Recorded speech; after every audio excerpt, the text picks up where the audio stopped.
According to the BBC, the Rohingya Muslims are one of the world's most persecuted ethnic groups. They live in the Rakhine state of Myanmar, a majority Buddhist country. They have faced rape, violence, and racism for the past century, simply for being a different ethnicity. But to fully understand the situation, you have to understand the history. The Rohingya Muslims have traces of ethnic origin in Myanmar up to the 12th century, yet they have repeatedly faced blatant racism. This all started in 1962 when then Burma was taken over by the military. The military dictatorship then relied on nationalistic Buddhist pride in order to maintain power. They used tensions from the Second World War, where the Rohingya supported the British colonists and the Buddhists sided with the Japanese invaders. Then in 1982, the Rohingya became a stateless people.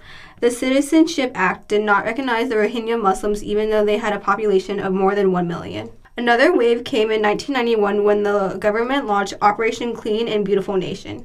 Fear of this plan led 200,000 Rohingya to flee to Bangladesh. Violence against the Rohingya rose again in 2012 when 4 Muslim men were accused of raping and killing a Buddhist woman. What sparked the current crisis is that in 2016, the Arakan Rohingya Salvation Army rose and began launching small-scale attacks against Myanmar police. The latest wave of Rohingya fleeing began on August 25th after the brutal campaigns of violence such as rape and village burnings.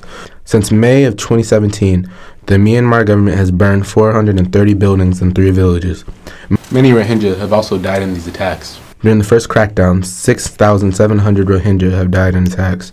According to the MSF, the Rohingya death toll has risen to 13,759 lives, and at least 1,000 were children.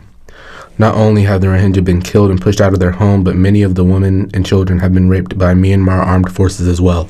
A report done by NBC told the stories of 21 young Rohingya women.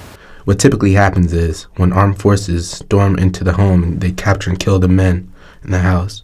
They then proceed to rape the women. Since September of 2017, the UN has made rebuking statements against Myanmar's government.